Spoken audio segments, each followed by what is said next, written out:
If you're planning a trip to Japan soon, I have some tips for you. I am trying very, very hard not to be redundant. Chances are, if you're planning a trip, that you have watched a few of these videos already, and you may have noticed that a lot of the advice is repetitive. So I'm not going to tell you to get a Suica card. These are ultra specific tips. My credentials are that I recently went to Japan, made it my entire personality, and my sister lives there, and she contributed to the advice that's in this video. Let's talk about lines. Now, if you are a North American like me, you may see a line like this. Usually you stand perpendicular to a counter, right? Right? No. That will make her, the cashier, very angry. In Japan, you line up parallel. You have to be very cognizant of personal space. And this is in the event that there's not a clearly demarcated line-up space. Speaking of lines, let's talk about tax-free counters. Tax-free counters are only available on certain floors a lot of the time. And what you need to know is that there's a minimum amount that is required to spend. Unlike other countries that I've traveled to, the tax refunds that you can do at the airport do not exist. This is your only opportunity to do tax-free shopping or to get any sort of tax reimbursement. While in Japan, it is very confusing as to what exactly the requirements are. It is subject to customs review, and some stores will take your items that you purchase and bag them up, and you're theoretically not supposed to open them. Although this is unclear. Like, no one looked through our bags, no one even checked any of our receipts. Just know that this is also something that might be changing soon, and you should always shop with your passport because that's required. Also, there's lines everywhere. You can see here, there's little footprints on the floor. You just have to line up and wait for the appropriate platform. Sometimes there's different colored ones that like line up with where your train will stop. So like if you're on the green line, you line up where the green markers are. It's very organized system in Japan. Amazing, incredible public transportation. So let's talk about some public transportation.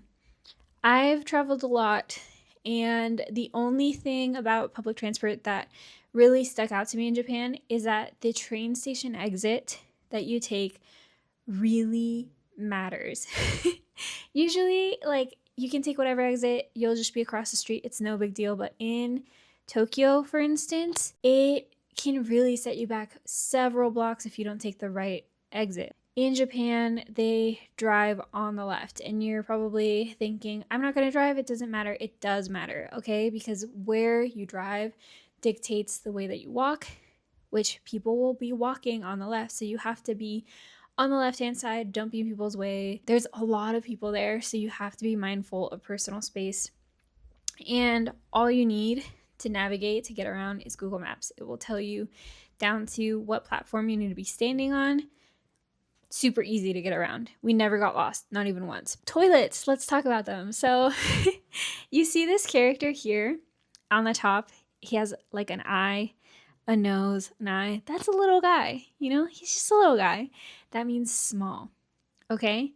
And then the other character, it's like this. It's like a person stretching out, standing as big as they can. That means big, okay? Little flush, big flush. That's what you need to know. Just look for these little symbols to flush. The days are really cool. They also have privacy sounds, so you can toot to your heart's content in the privacy of, you know, nature sounds or bird sounds or waterfall water sounds. There were a lot of heated toilet seats that I felt were really unnecessary. It was really hot, and to sit on a heated toilet seat when it's already like so hot outside was just kind of unpleasant. So that no one talks about that, but I'll warn you. Oh, just a brief interjection. They don't have toilet seat covers like we do in the US, which is actually a great thing. Toilet seat covers are not great for sewer systems. They have sanitizer. You take some toilet paper, put some sanitizer on it, and wipe the lid.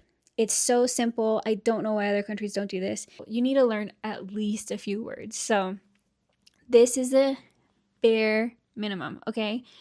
Onegai shimasu means please. Have to use it. Be polite. Don't be, you need, you need something to get around. Arigato gozaimasu means thank you.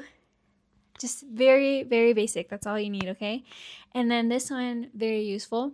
Kore kudasai. means I will take this one. If you point to a menu, kore kudasai, then you can just order stuff, okay?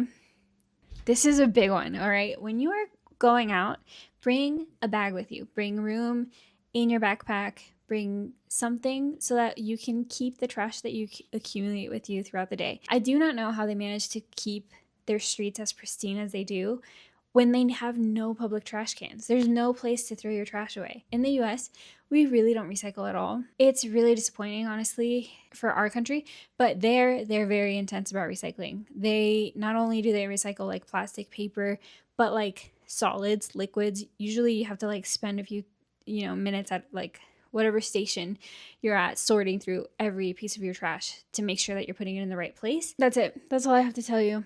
Buy Smiskys. If anyone gets the buff Smisky, just know that like you're chosen by God. It's my dream to get the buff Smisky. I can't even imagine what that must feel like.